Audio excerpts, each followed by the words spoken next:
Hi friends, welcome to third twelve max. நம்ம இந்த வீடியோவில் டிஎன்பிசி குரூப் 4 2025க்கான யூனிட் 7 சிலபஸில் வந்து யூனிட் 7 இந்திய தேசிய இயக்கம் ஐஎன்எம்னு சொல்லுவாங்க. அதனுடைய சிலபஸ் என்ன அப்படிங்கிறதையும் அது வந்து 6th-லேருந்து 12th வரைக்கும் எங்கெங்கே கவர் ஆகுது அப்படிங்கிறதையும் தான் நம்ம பார்க்க போகிறோம். நீங்கள் வந்து புதுசாக படிக்கிறீங்க அப்படின்னா சிலபஸ் என்ன இருக்குது, சிலபஸில் வந்து என்ன இருக்குது, அதை எங்கே படிக்கணும் அப்படிங்கிறத ஃபுல்லாக பார்த்துட்டு தான் நீங்கள் வந்து ஃபஸ்ட்டு படிக்கிறவங்க வந்து படிக்க ஆரம்பிக்கணும். இதை வந்து கொஞ்சம் ஃபாலோ பண்ணிக்கோங்க ஃப்ரெண்ட்ஸ்.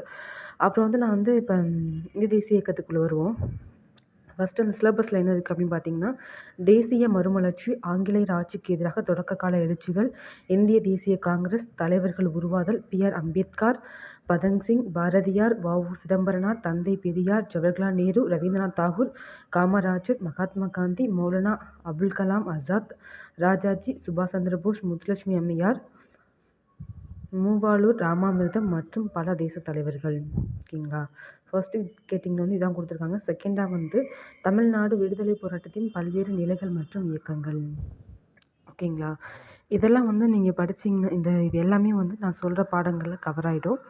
ஃபர்ஸ்ட்டு நீங்கள் எடுத்துக்கிட்டிங்க அப்படின்னா 10th. ஓகேங்களா? 10th வந்து லெசன் 6லேருந்து லெசன் 10 வரைக்குமே இம்பார்ட்டண்ட் தான். லெசன் 6 வந்து ஆங்கிலேய ஆட்சிக்கு எதிராக தமிழகத்தின் நிகழ்ந்த தொடக்க கால கிளர்ச்சிகள். லெசன் 7 வந்து காலனி ஆதிக்கத்துக்கு எதிராக இயக்கங்களும் தேசியத்தின் தோற்றமும். லெசன் 8 வந்து தேசியம் காந்திய காலகட்டம். ஓகேங்களா? இதில் வந்து லெசன் 8 மட்டும்தான் கொஞ்சம் பெருசாக இருக்கும், கொஞ்சம் வந்து டைம் எடுத்து படிச்சுக்கோங்க. லெசன் 9 வந்து தமிழ்நாட்டின் விடுதலை போராட்டம். லெசன் 10 வந்து பார்த்திங்க அப்படின்னா தமிழ்நாட்டில் சமூக மாற்றங்கள். இது ரெண்டுமே வந்து யூனிட் 8ல் கவர் ஆகும். நீங்கள் எங்கே படிச்சுக்கிட்டாலும் உங்களுக்கு யூனிட் 8 படிக்கும்போது ஈஸியாக இருக்கும். இல்லை நீங்கள் யூனிட் 8ல் படிச்சுக்கிட்டாலும் சரி, உங்களோட விருப்பம் தான். அதுக்கடுத்து பார்த்திங்க அப்படின்னா 8ஆம் வகுப்பில் டேர்ம் 1 லெசன் 3ல் கிராம சமூகமும் வாழ்க்கை முறையும். ஓகேங்களா? அதுக்கடுத்து வந்து 11ஆம் வகுப்பில் லெசன் வந்து 18 ஆங்கிலேய ஆட்சிக்கு தொடக்க கால எதிர்ப்புகள். ஓகேங்களா? 12ஆம் வகுப்பில் எடுத்துக்கிட்டிங்க அப்படின்னா 1லேருந்து 8 வரைக்குமே ஐஎன்எம்மில் வந்து கவர் ஆகும். ஃபர்ஸ்ட் லெசன் வந்து பார்த்திங்க அப்படின்னா இந்தியாவில் தேசியத்தின் எழுச்சி.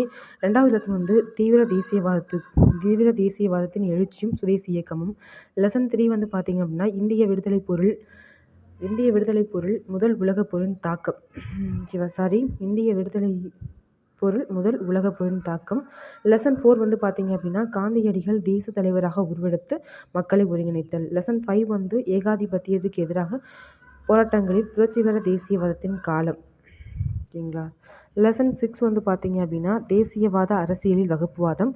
லெசன் 7 வந்து பார்த்திங்கன்னா இந்திய தேசிய இயக்கத்தின் இறுதிக்கட்டம். லெசன் 8 வந்து பார்த்திங்கன்னா கலனி ஆதிக்கத்துக்கு பிந்தைய இந்தியாவின் மறுகட்டமைப்பு. ஓகேங்களா? இந்த 8 லெசனுமே வந்து இம்பார்ட்டண்ட் தான். ஃபர்ஸ்ட்டு வந்து 10th இருக்க 7வது லெசன் 8வது லெசன் ரொம்ப ரொம்ப இம்பார்ட்டண்ட். அந்த 8வது லெசன் அப்படியே வந்து பார்த்திங்கன்னா இந்த 4வது லெசன். ஓகேங்களா? 4வது 5வது லெசன் வந்து ஓவரால் வந்து 12th-ஓட 4வது 5வது லெசன் இருக்குது பார்த்தீங்களா, அதுவும் ஒரே மாதிரி தான் இருக்கும். கொஞ்சம் பார்த்திங்க அப்படின்னா கம்பைன் பண்ணி படிக்கிற மாதிரி தான் இருக்கும். ஓகேங்களா? 10th முடிச்சுட்டு நீங்கள் 12th வந்தீங்க அப்படின்னா கொஞ்சம் கம்பைன் பண்ணுற மாதிரி இருக்கும். அதே மாதிரி 10ஆம் வகுப்பில் இருக்குது பார்த்தீங்களா லெசன் 6, இந்த 8ஆம் வகுப்பில் இருக்க டேர்ம் 1 லெசன் 3, 11th லெசன் 18 அந்த ஆங்கில ஆட்சிக்கு எதிர்க்கால இது 3மே வந்து ஒரே மாதிரியான பாடம் தான். அதையுமே வந்து நீங்கள் கம்பைன் பண்ணி படிச்சிங்க அப்படின்னா உங்களுக்கு வந்து ஈஸியாக இருக்கும். உங்களுக்கு இந்த வீடியோ பிடிச்சிருந்தால் லைக் பண்ணுங்கள், ஷேர் பண்ணுங்கள், சப்ஸ்கிரைப் பண்ணுங்கள். Thank you friends.